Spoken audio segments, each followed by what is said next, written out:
현대과학으로 밝혀내지 못하는 미스터리한 이야기. 알면 알수록 빠져드는 기묘한 세계. 당신의 고정관념과 편견을 깨트리는 시간. 미스테리 서클 오늘의 주제는 소년 심판입니다. 범죄를 저질러도 처벌받지 않는 만 14세 미만 촉법 소년에 해당돼 논란이 커질 것으로 보입니다. 촉법 소년을 향한 참을 수 없는 분노. 그들에게 양심이란 없다. 때리고 싶어요. 때려봐요. 소년들에게 배려는 사치일뿐이다. 6살 남자애가 초등학교 3학년짜리 중고등학교 13살짜리 아이가 시카를 휘두르면서 엄마한테 씨이라는 거 개나 엄마 이름 뭐야? 그랬더니 씨발 아빠 이름 뭐야? 개씨 이러면서 주먹으로 때리는 거. 이제부터 소년들을 향한 응징이 시작된다. 우리 촉법 소년이거든요. 만으로 14살 안 되면 사람 죽여도 감옥 안 간다던데. 무속 세계에서는 이야기가 다릅니다. 징이가 돼서 여름인데도 한기를 느껴서 발작도 같이 이제 일으키고 벽이나 허공을 대고 대화하는 증상이 보이거나 한 자리를 빙글빙글 돌거나 밥그릇을 던지고 당문 주당을 맞아서 역독병으로 갔어요. 저한테 뭐라 그러냐면 너도 귀신이잖아. 너도 나 죽여야지. 빨리 가. 잔혹한 소년들에게 내려진 마지막 선고. 지금부터 소년 심판의 판결이 공개됩니다. 최근 소년 심판이라는 드라마가 화제되면서 촉법 소년이 다시 주목받고 있는데요. 사실 촉법 소년은 예전부터도 논란이 많았습니다. 이렇게 현실에서 아이들은 심판받지 않지만 무속 세계에서는 이야기가 다릅니다. 애라고 무당 안 되고 빙의 안 되고 귀신 안 되라는 법 없잖아요. 그렇습니다. 무속 세계에서는 그것보다 더 두려운 게 아이가 빙이 되는 일이에요. 맞아요. 그 첫 번째 심판은 귀신을 받은 아이들입니다. 아이들이 빙이 되는 원인은 성인들과 큰 차이가 있지는 않은데요. 집안에 신명의 벌전이나 산소탈이 일어난 경우, 또 상문의 영향, 그리고 터에 문제가 있었을 때도 영적으로 예민한 아이들은 빙의에 노출될 가능성이 생각보다 높습니다. 맞습니다. 그렇죠. 아이의 직성이 세거나 음기가 가득하거나 빙의될 확률이 높잖아요. 특히 15세에서 17세 그 무렵에는 신체적이나 정신적 변화가 크게 일어날 때고 빙의를 많이 겪는 것 같아요. 맞아요. 부모의 잘못 때문에 무당이 되는 아이들 있는 것처럼 빙의도 별반 다르지 않아요. 부모가 난폭한 행동을 하면 아이한테 겁살이 들어서 귀신이 먹잇감이 될 수밖에 없어요. 애가 겁살을 먹게 되면 모든 게 약해지니까 빙의가 되는 확률은 너무 쉽다라고 나는 생각해요. 그러니까 부모들 잘못도 있다라고 봐요. 또 부모가 결혼식이나 장례식을 갔다가 부정한 기운을 아이한테 퍼뜨리는 경우도 있어요. 그래서 음력 1월, 2월, 7월, 12월생 아이를 둔 부모님들은 결혼식, 장례식 등을 가기 전에 비방을 하거나 웬만하면 가지 않는 게 제일 좋다라고 하는데 이제 1월은 정월달이라고도 하잖아요, 선생님들. 근데 정월달에 이북에서는 우리가 새로운 시작이 될 때에 아이가 정월달에 태어나면 굉장히 까다롭다는 말들을 많이 해요. 또 2월 영동, 재석 할머니가 내려올 때는 새 기운을 받아서 또 자정을 잘 시켜드려야 되는 달수인데 또 비바람 강풍을 몰아오고 있는 영동 할머니 재석 달에 태어나면 또 그만큼 까다롭다고도 합니다. 또 7월 달은 우리가 칠성의 달이라고 하잖아요.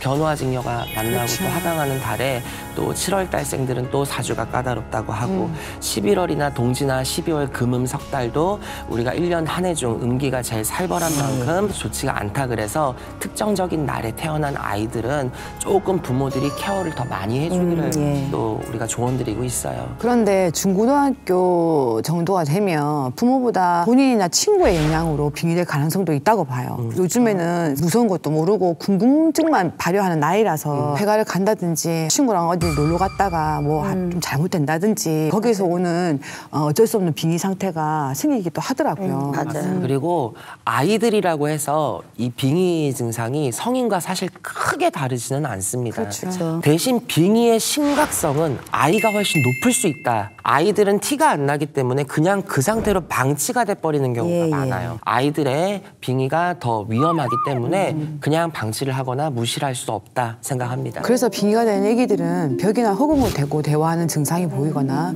한 자리를 빙글빙글 돌거나 아니면 이상한 물건에 집착을 하는 그런 경우도 있더라고요. 그리고 아이들은 한기를 좀 많이 느끼는 것 같아요. 초등학교 3학년짜리 여자아이였는데 빙의가 돼서 여름인데도 한기를 느껴서 입으로 막 온몸에 꽁꽁 싸고 덮고 있더라고요. 발작도 같이 이제 일으키고 경기도 하고 아이를 제가 이제 만난 적이 좀 있었어요.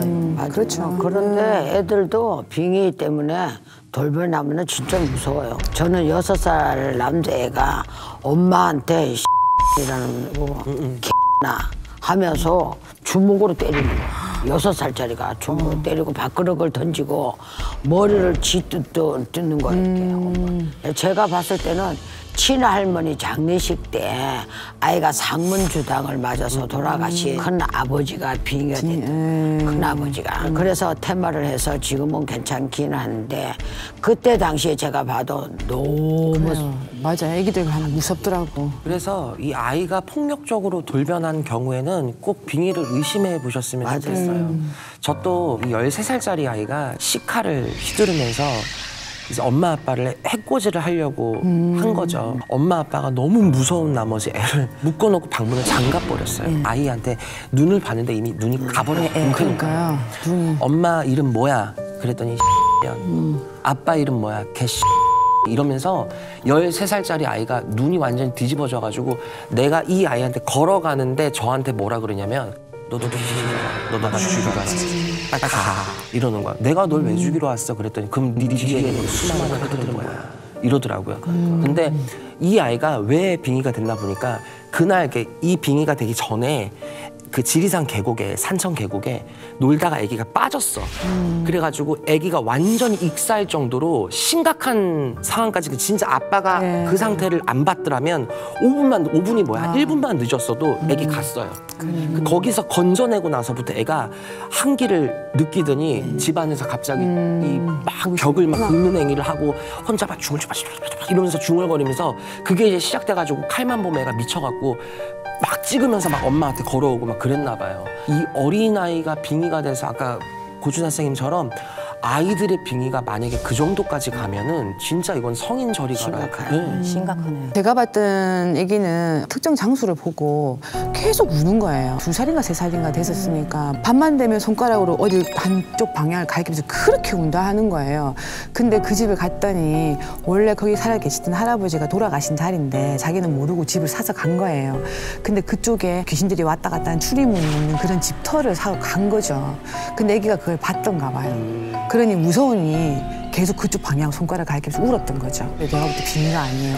아기는 멀쩡해요. 눈을 보면 알잖아요. 정말 아기가 빙의가 된 건지 아니면 터에서 이상이 있어서 그런 건지 다른 쪽에 이상이 있는 건지 정확하게 살펴보고 결정을 지어야 될 것 같아요. 그리고 조상이 아이 곁에 머물러도 빙의된 것처럼 보이잖아요. 맞아요. 그렇죠. 제가 봤던 11살 남자애는 머리카락 한 올만 바닥에 떨어져도 엄마한테도 욕을 하면서 지 엄마도 잔소리를 하는데 그 행동이 시어머니와 똑같다는 거예요. 시어머니 살았을 때. 제가 볼 때는 할머니가 손주 곁에 너무 머물러서 그런 경향이 일어나더라고요. 이런 경우도 테마가 아니라 조상만 잘 대우해도 맞아요. 아이는 원상태로 돌아간다니까. 저는 아이에게는 특히 아이의 귀신이 더 많이 빙의되는 것 같고 그래서 억울하게 죽은 아이 귀신이 우울한 애들을 보면 아 쟤도 나랑 같이 슬프게 이제 있는구나. 응? 아픈 상처가 있구나. 그래서 아 나도 쟤랑 같이 있어야겠구나 이런 생각을 하면서 그 몸속에 들어가는 경우가 있다고 생각을 해요. 물론 그런 것도 있긴 있어요. 근데 이 귀신이라는 거는 어쨌든 이거저거 따지지를 않아요. 할아버지 귀신도 물론 있고 그렇죠. 아저씨 귀신도 있고 네, 애기 그렇죠. 귀신도 있고 얌체가. 네네. 근데 그런 귀신들이 나이가 어리다고 할아버지 귀신이 오지는 않고 그렇죠. 예, 그거는 어느 누를 막론해서 그런 것 같아요. 저는 꽃보살에서 선생님 말씀도 일리가 있는 것 같아요. 만약 태아령이나 아이의 형제, 영가들은 아이에게 빙의가 됐을 때 티가 안 나는 경우가 의외로 있습니다. 그렇죠. 그래서 더 오래 숨어 있을 수 있으니까 아이를 더 선호하지 않을까요? 저도 그럴 수 있다고 생각해요. 3살 때 죽은 형에게 빙의됐던 8살 아이를 본 적이 있는데 이 어린이집을 안 가려고 때만 쓰고 한다는 거예요. 8살이 돼서 학교를 보내려니까 학교를 안 간다고 하는 거예요. 제가 보니까 형이 빙의되어 있는 거야. 형이 유치원을 갔다가 차 사고로 죽었다는 거야. 어린이집에 데려갔다가 차 사고로 죽었다고 하더라고. 윤도령님 말대로 섞여 있고 엉켜 있으니까 뭘 느끼는 거지. 그러다 이제 애가 크면서 그 증상이 점점 강도가 높아지니까 이제 어떡해. 거기 걔한테로 감킨 거지. 그래서 선생님들, 어린아이들이 빙의되는 걸 볼 때마다 저는 삼신이 7살까지 지켜준다는 말이 의문이 들어요. 다른 선생님들의 의견은 어떠신가요? 저는 삼신이 보호하는 건 맞다고 보는데 삼신이 잠깐 출타한 사이에 아이가 빙의된 건 아닌가 싶어. 왜 출타를 하니? 옛날에 내가 어떤 남정네를 신을 받아주는데 막 뛰더니 하늘에 올라가니 옥황상장님은 회의 중이고 애를 만들어주는 삼신 할머니는 잠시 수건 가지러 방에 들어가고 오고 하는 그래서 내가 그분한테 배운 거야. 삼신도 24시간을 그 아이 하나만 놓고 지켜보고 있지는 않을 거라고. 그래서 그렇지 않을까. 삼신 할머니가 돌봐야 될 아이들이 얼마나 많겠어요. 그러니까요. 그리고 아이들 빙의 때문에 그냥 뭐 경기를 하다가도 다시 원상태로 깨어나는 게 삼신 할머니가 보호하는 증거라고 나는 봐요. 그렇게 생각을 하는데요. 삼신이 이 귀신까지 막아줄 능력은 사실은 없다고 생각을 해요. 이 삼신이라 하는 거는 아기가 다치지 않게끔 아기가 또 그때까지는 건강하게 살 수 있게끔 관장을 하시는 것 같고 이 아기가 빙의가 되는지 뭐 그것까지는 관여를 안 하시는 것 같아요. 그러니까 신명은 각자의 관할 구역이 있고 자기가 하는 그 몫이라는 게 있기 때문에 서로의 구역을 침범하지 않기 위해서 할 도리만 하고 나머지는 그 엄마의 몫이 아닌가 아기의 몫이 아닌가 아마 그래서 그런 것 같아요. 삼신 할머니가 할 일이 너무 많다. 너무 많아요. 아기가 너무 많으니까. 저는 애초에 삼신의 보호를 받을 수 없는 애들이 있다고는 봐요. 집안의 삼신 부정이라든가 칠성 부정, 불사 부정, 벌전 이런 부정, 벌전이 있는 집은 보호를 받을 자격이 박탈돼서 이 영적 문제를 겪을 가능성이 높지 않나 싶어요. 영적 문제를 겪는 아이들은 저희가 두고 볼 수만은 없지 않겠어요. 맞아요. 그렇죠. 어른과 마찬가지로 빙의된 아이들도 테마를 진행해야 하는데요.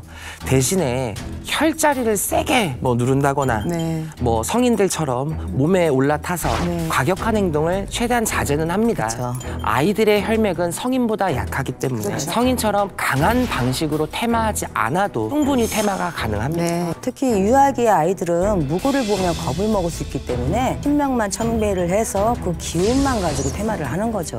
왜냐면 어차피 우리 무당한테는 무서운 신명이 충분히 계세요. 그 테마를 하실 수 있는 분들이 굳이 그 아기를 눕혀놓고 억지로 하지 않아도 충분히 할 수 있는 그런 구테마가 있어요. 저는 아이들을 테마할 때 사용하는 도구들이 좀 다양합니다. 10살 아래를 먹은 아이들 테마를 할 때는 복숭아 나무 칼, 15살, 16살 정도 되면 무쇠칼을 사용해요.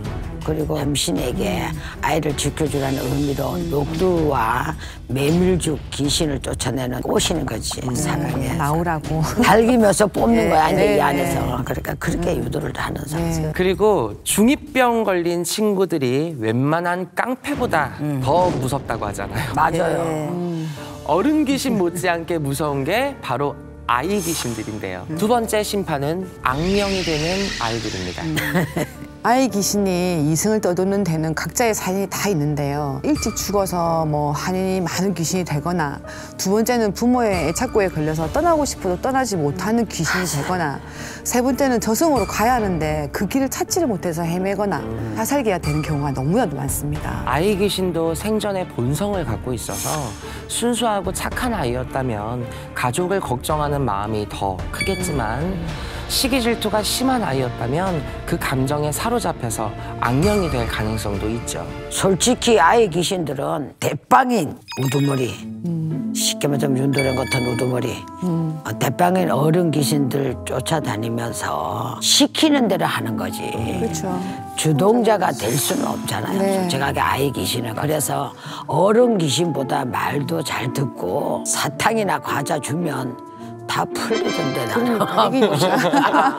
내가 못돼서 그런가. 내가 꼬시면 잘 나와 이 사람. 아이 귀신을 또 만만치는 않게 생각해요. 네. 선생님들도 동자들이 삐지면 얼마나 무서운지 아시죠? 그럼요. 네, 그렇듯이 아이 귀신들도 삐지면 사람에게 장난도 치고 해코지할 수 있어서 천도나 테마가 꼭 필요하다 생각해요. 그리고 불량 학생들이 몰려다니는 어두운 뒷골목처럼 아이 귀신도 몰려다니는 곳이 있는데요. 네. 흉가나 폐가에 몰려있고 간혹 가족이 살던 집, 자신이 좋아했던 놀이터나 맞아요. 놀이동산, 유치원, 아이 귀신들이 이런 데에 나타나기도 합니다. 그리고 귀신은 죽은 자리에 머물기도 하기 때문에 소아병동 같은 곳에도 아이 귀신은 많을 거라고 생각할 수 있는데 아이 귀신은 겁이 많아서 시끄러운 데를 싫어하잖아요. 맞아요. 소아병동에는 많이 있다는 느낌이 많더라고요. 또 애기 귀신은 어떤 장소에 몰려 있는 게 아니라 엄마 옆에 있다는 생각을 진짜 많이 해요. 그 혼이 엄마를 따라가서 또 엄마도 그 아이의 기운을 느껴서 결국에는 그 엄마가 아기를 놓아주지 못하니 그렇지, 이 아기도 엄마 손을 꼭 잡고 있는 경우도 많더라고요. 솔루션 방송을 보면 아이 귀신들이 퇴마되지 않으려고 내가 신명의 동자인 것처럼 또 행동을 하거나 거짓말을 하는 경우가 있잖아요. 네. 그 둘은 사실 확실히 다른 존재입니다. 맞아. 어른 신령님들의 보살핌을 받고 어른들 아래에서 충분히 그쵸. 공부를 하고 내려와야 어떤 신명의 줄을 네. 갖고 우리가 도와주려고 오는 건데 참 이렇게 퇴마를 진행하는 과정에서 저도 이제 우리 선생님들도 다 계시겠지만 태아령이나 네네. 혹은 이제 맞아요. 유산됐던 피덩이 네. 아이들이 있는데 옛날에 우리 오히려 산 큰 아기들보다 피덩이가 더 영검하다는 말도 있잖아요. 맞아요. 근데 그렇죠. 옛날에 제가 진짜 퇴마하면서 슬픈 얘기를 들었어요. 그 엄마 뱃속에서 퇴마 이제 끄집어낸 아이는 배내 쪼고리를 선생님처럼 달래가지고 끄집어내는데 그 엄마 입으로 눈물을 흘리면서 엄마 당신 스스로가 얘기를 하는 게 다음 생에도 우리 엄마 하자. 어머 어떡해. 다음 생에도 우리 엄마 하자 이러더라고요. 근데 그 말 한마디가 너무 저는 슬퍼갖고 막 엉엉 울었거든요. 참 안타까워요 그런 거 보면. 모든 아이들이 다 신명으로 온다고 보긴 힘들지만 그렇죠. 집안에 이제 일찍 세상을 떠난 아이가 있으면 신명으로 내려올 것 같다 느낌을 받을 때가 있더라고요. 네. 맞아요. 제가 저 우회를 안 가봐서 정확히는 몰라도 내가 모시는 고동자는 4살 때 역독병으로 갔어요. 지금 이제 우리 코로나같이 혼자 돌아가신 우리 오빠예요. 친오빠. 나한테 친오빠인데 나처럼 가족이 아이 신명으로 올 수 있고 인연이 없는 아이 신명이 올 수는 없다라고 봐 나는. 그러니까 아이가 죽었다고 다 동자가 되고 선자가 되는 게 아니고 맞아요. 애미묘묘합니다. 네. 다음 주 소년 심판은 아직 끝나지 않았다. 아이를 향해 휘몰아치는 단죄의 공포. 학교 생활 자체를 적응을 못하고 안 보이던 게 보이고 안 들리는 소리가 들리니까 누가 하나 죽거나 사고 나거나 많이 가봐야 2, 3년이야. 너는 뭔데? 저는 방법사예요. 신령의 심판대에 오른 소년들. 이제 그들을 향한 최후의 판결이 시작된다. 대나무를 얼마나 폈는지 멍이 다 들었더라고요. 딸은 딸대로 고통받고 엄마는 엄마대로 고통받고 비극적 운명을 향한 소년들의 절망. 든지 방치가 되든지 동물원 원숭이가 돼 있는 거예요. 환멸과 자괴감에 시달려서 피해를 고스란히 보는 건 아이가 되는 거예요. 맞습니다. 한 아이가 고통받고 있습니다. 그냥 모른 척 하실 겁니까? 다음 주 신령의 심판을 받은 소년들의 운명이 공개됩니다. 미스터리 서클에서는 폐가 흉가 또는 빙이나 잘못된 신내림 등 영적 고통으로 솔루션이 필요한 분들의 제보를 기다립니다.